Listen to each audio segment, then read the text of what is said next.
Pour certains, c'est l'ouverture d'un livre encore vierge. Pour d'autres, c'est bien entendu un nouveau chapitre d'une histoire déjà bien écrite. Ce dimanche, la 10e législature prend forme. Conformément aux dispositions de l'article 12.1 du règlement intérieur qui régit l'institution, je déclare les députés de la 10e législature de l'Assemblée nationale officiellement installés dans leurs fonctions.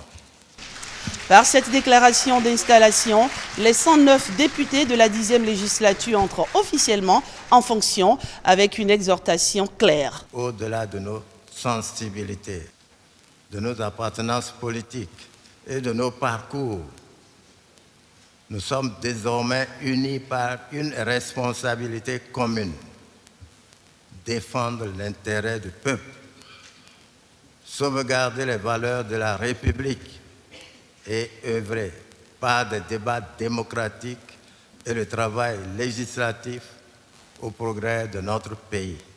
L'âge et l'expérience m'autorisent à rappeler que la démocratie n'est jamais acquise définitivement.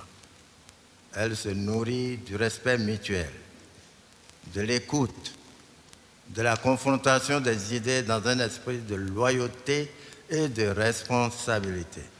Le Bénin tourne ainsi une page institutionnelle de son histoire politique et en ouvre une autre avec des parlementaires déjà à l'affût. Je suis heureuse, mais en même temps je suis un peu dépaysée, c'est la rentrée. Être à l'Assemblée pour moi c'est un honneur, c'est une responsabilité, c'est porter la voix du peuple béninois. D'abord un sentiment de joie pour avoir eu la confiance des populations béninoises et bon, ce stress-là qui anime tout un chacun d'entre nous pour ceux qui mettent pied pour la première fois ici.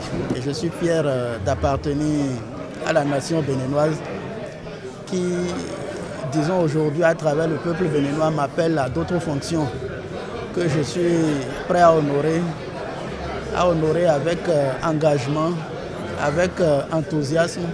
Il faut travailler à pérenniser tout ce qui a été fait juste là et à continuer dans cette voie-là. Et parce que nous avons tout ceci grâce à un homme, le président Patrice Talon.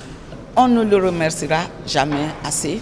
Alors, Monsieur le Président, merci. La cérémonie est aussi marquée par la lecture de quelques règles fondamentales, le rappel de la décision de la Cour constitutionnelle proclamant les résultats définitifs des législatives. Prochaine étape, l'élection du président et des membres du bureau, un choix déterminant qui donnera au Parlement sa pleine architecture et fixera le cap des 7 années à venir.